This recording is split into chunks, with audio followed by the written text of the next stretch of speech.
Hello, good morning. देखिए, हम आपको फिजिक्स स्टार्ट किए थे 11th क्लास का, 9th क्लास का भी कर रहे थे।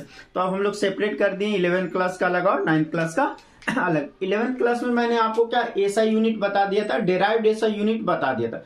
आज मैं आपको करूंगा कन्वर्सन, मतलब हम लोग कैसे एक सिस्टम ऑफ यूनिट को दूसरे में कन्वर्ट कर सकते हैं। ये हम लोग यूनिट में भी पढ़ेंगे, डायमेंशन में भी पढ़ेंगे। तो पहले जानेंगे ना कि न्यूमेरिकल वैल्यू और फिजिकल क्वांटिटी में हम लोग का रिलेशन क्या है, what is the relation between numerical value है। अब हम बोले ना 20 मीटर पर सेकंड से जा रहा है, तब 20 मीटर पर सेकंड देखो जा रहे हैं, तब मीटर भी आया, माने यूनिट भी आया मीटर पर सेकंड। और जो न्यूमेरिकल वैल्यू भी, तो फिजिकल क्वांटिटी का कंसेप्ट बिना न्यूमेरिकल वैल्यू, ठीक है, और यूनिट का कुछ नहीं, सेपरेट खाली एक फिजिकल क्वांटिटी का यूनिट ले ले तब भी मीटर पर सेकंड। क्या मीटर पर सेकंड, वो तो खाली यूनिट है ना, पता चला जी, और तो कुछ नहीं पता चल रहा है। कितना मैग्नीट्यूड है, जब तक मैग्नीट्यूड नहीं बनाएगा फिजिकल का कोई मतलब नहीं फिजिकल क्वांटिटी का। तो देखिए, किसी भी फिजिकल क्वांटिटी को एक्सप्रेस करने के लिए दोनों चाहिए, न्यूमेरिकल वैल्यू भी चाहिए और यूनिट भी चाहिए। अगर आप बोले कि मान लेंगे कि हम लिए कि स्पीड, ठीक है, अब स्पीड को कह रहे हैं कि कोई व्यक्ति जो है 20 मीटर पर सेकंड के स्पीड से जा रहा है, मतलब एक सेकंड में 20 मीटर जा रहा है, 20 मीटर जा रहा है। तो देखिए, ये 20 क्या हो गया न्यूमेरिकल वैल्यू, और ये मीटर पर सेकंड क्या यूनिट हुआ। तो इसका मतलब ये हुआ कि फिजिकल क्वांटिटी को एक्सप्रेस करने के लिए क्या चाहिए, न्यूमेरिकल वैल्यू और यूनिट दोनों। और कैसे, तो दोनों मल्टीप्लाई में ही ना होता भाई। तो कह सकते हैं, हमने लिखाया है ये physical quantity can be express with multiplication of numerical value and unit. ठीक है, कैसे करेंगे एक्सप्रेस भाई, न्यूमेरिकल वैल्यू और यूनिट से। तो अब यहां से पहले तो आप इसको लिख लीजिए, तब मैं समझाने जा रहा हूं। ठीक है, हेडिंग आप लिख लीजिए पहले, relation between numerical value and unit of a physical quantity. ठीक है, तो ये हेडिंग लिख लिए। चलिए, अब जो है ये तो हिंदी में ऐसे ही लिख दिया था, जूम जब बोलूंगा था। चलिए, आप कह रहे हैं a physical quantity can be express with A multiplication of A numerical value and unit. मतलब फिजिकल क्वांटिटी को कैसे एक्सप्रेस करते हैं, एक न्यूमेरिकल वैल्यू और यूनिट के साथ।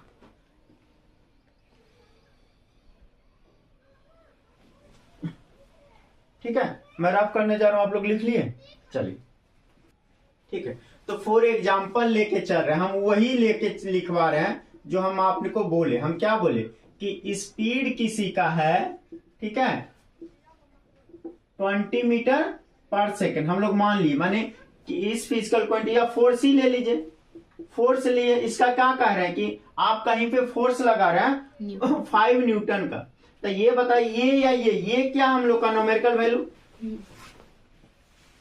ये क्या है न्यूमेरिकल वैल्यू, और ये क्या है यूनिट, ये क्या है यूनिट। तो ये ना करके इसको हम एग्जांपल के रूप में अब आपको लिखाने जा रहे हैं। ठीक है, वेयर, ये कह रहे हैं वेयर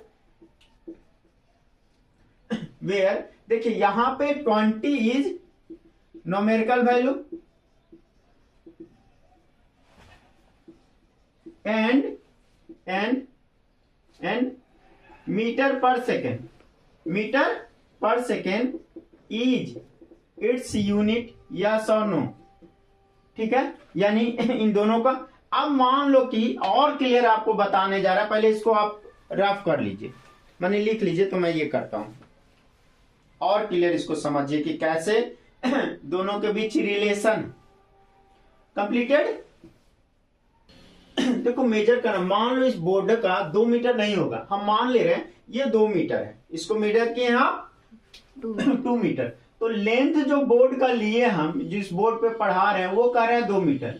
अगर इसको सेंटीमीटर में करना हो तो क्या कर लेंगे हम लोग 2, और यहाँ मीटर, 1 मीटर इक्वल टू क्या होता है 100 सेंटीमीटर। तो क्या हो जाएगा 100, तो ये क्या हो 200 सेंटीमीटर हुआ कि नहीं।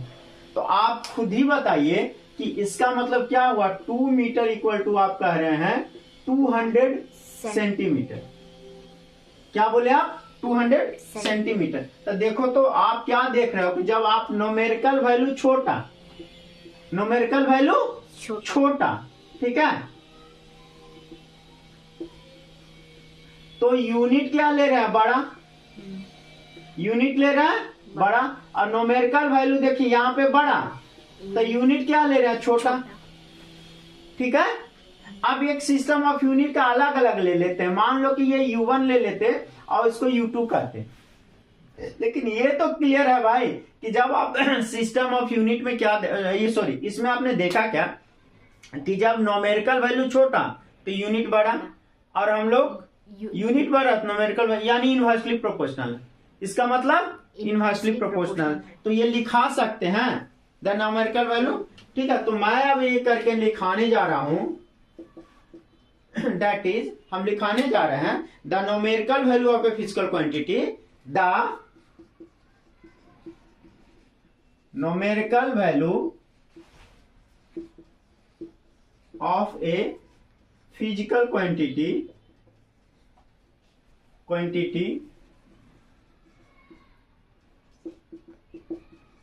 inversely proportional to its unit। ठीक है, न्यूमेरिकल वैल्यू क्या है, इनवर्सली प्रोपोर्शनल है, तो यहाँ पे इसका मतलब क्या हुआ, न्यूमेरिकल वैल्यू को डिनोट किए थे n से, न्यूमेरिकल वैल्यू को डिनोट किए थे n से। ये इनवर्सली प्रोपोर्शनल क्या होगा, यूनिट के, न्यूमेरिकल वैल्यू बड़ा होगा तो यूनिट छोटा होगा। ठीक है, तो आप बताओ कि बॉयस लॉ में क्या बोले पढ़े थे, ये भी बोले था P1 V1 वाला पे किए थे ना। तो देखो यहाँ n u equal to constant होगा कि नहीं, कोई भी सिस्टम ऑफ यूनिट में ले लो, दोनों होगा तो बराबर, होगा तो इक्वल टू, जैसे बोलते हो कि 1 न्यूटन इक्वल टू हम लोग का होता है 10⁵ डाइन, लेकिन है तो दोनों इक्वल, दोनों कांस्टेंट ही माने है ना। ठीक है, तो एन, तो इसको और हम लोग जो बॉयल्स लॉ चार्ल्स लॉ में क्या पढ़े थे, PV equal to constant, PV equal to constant, तो क्या बोले थे, P1 V1 equal to P2 V2, P2 V2। इसका मतलब एक सिस्टम ऑफ यूनिट और न्यूमेरिकल वैल्यू मिलाकर दूसरे सिस्टम ऑफ यूनिट और न्यूमेरिकल वैल्यू के इक्वल टू होगा, दूसरे सिस्टम ऑफ यूनिट और न्यूमेरिकल वैल्यू का इक्वल होगा, यस और नो। Yes sir. ठीक है, अब मान लो कि N1 को मान लिया कि ये जो है न्यूमेरिकल वैल्यू है SI का, U1 को भी मान लिया SI का है, और यहाँ पे N2 मान लो कि CGS का है, ये भी हम लोग का यूनिट CGS का है, दोनों मिलकर बराबर होगा। इतनी सी तो बात है, क्लियर है। जल्दी से इसको लिख लीजिए, इसी का एग्जांपल लिख करके देख दिए भाई, ये है। ठीक है, ये है। ठीक है, तो क्या बोले हम, N1 U1 equal to N2 U2। N1 को एक सिस्टम ऑफ यूनिट में लिए हैं, चाहे SI या कुछ, तो वही लिखाएंगे यार। N1 is the magnitude of any physical quantity in unit system U1। U1 में मान लो कि फोर्स का ही ले लो, मतलब 1 न्यूटन, तो 1 क्या हो गया N1, और न्यूटन क्या होगा U1 में माने 2, and N2 is the magnitude of the same physical, उसी फिजिकल क्वांटिटी का, physical quantity in the system of unit U2। ठीक है, यानी N2 क्या हो गया 10⁵, और U2 क्या हो गया डाइन। ठीक है, तो एक सिस्टम ऑफ यूनिट को दूसरे में कन्वर्ट कर लेंगे ना, N1 U1 N2 U2 करके। ऊपर वाला लिख लीजिए, ये मैं रफ करने जा रहा हूं, नीचे वाला।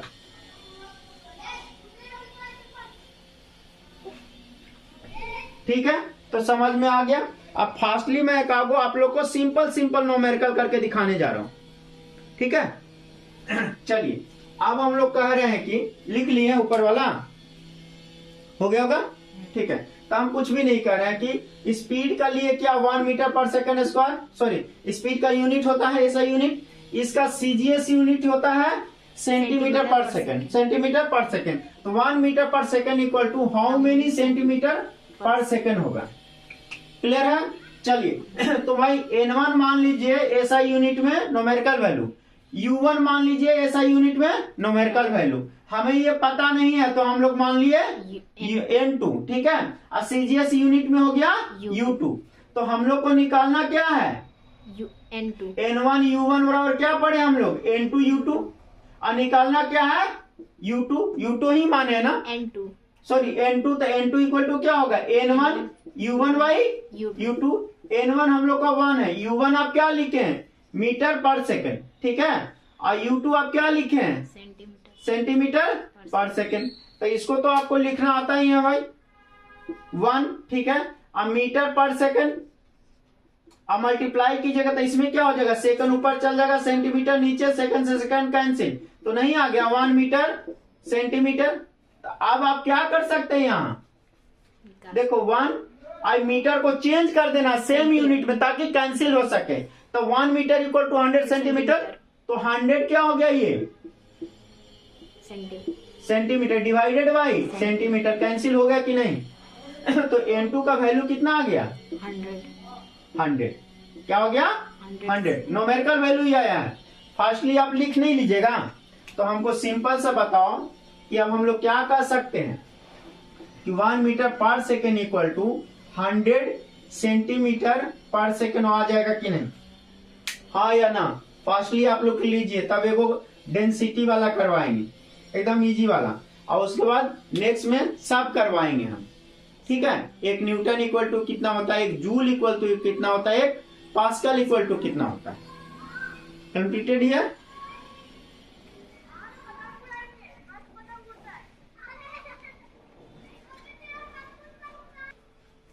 देखिए क्वेश्चन नंबर 2 में है कि SI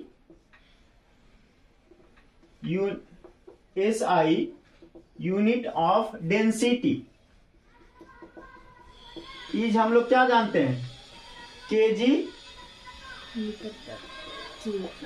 केजी पर मीटर क्यूब। तो हमको बताइए, आपको निकालना है 1 kg metre cube equal to how many kg का क्या होगा ग्राम, मीटर का क्या होगा सेंटीमीटर क्यू। ये आपको निकाल के दिखाना होमवर्क में, ठीक है। बहुत सिंपल, आंसर भी मैं इसका लिख दे रहा हूं, लेकिन आपको निकालना जरूर है, ठीक है। ये हो जाएगा हम लोग का 10⁻⁻3, ठीक है। क्या हो जाएगा हम लोग का 10⁻⁻3, आप निकाल लीजिएगा। क्लियर, चलिए, thank you, have a nice day.